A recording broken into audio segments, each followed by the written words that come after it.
সম্মানিত বন্ধুগণ, আজকে আমরা এমন এক দুরূদ শিখব যেই দুরূদের আমলের দ্বারা আল্লাহ তাআলা ৮০ বছরের গুনাহ ক্ষমা করে দেন।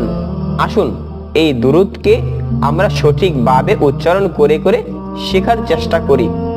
আল্লাহুম্মা আল্লাহুম্মা সাল্লি আলা আল্লাহুম্মা সাল্লি আলা মুহাম্মাদিন নাবিয়্যিল উম্মি মুহাম্মাদিন নাবিয়্যিল উম্মি ওয়া আলা আলিহি ওয়া সাল্লিমি তাসলিমা।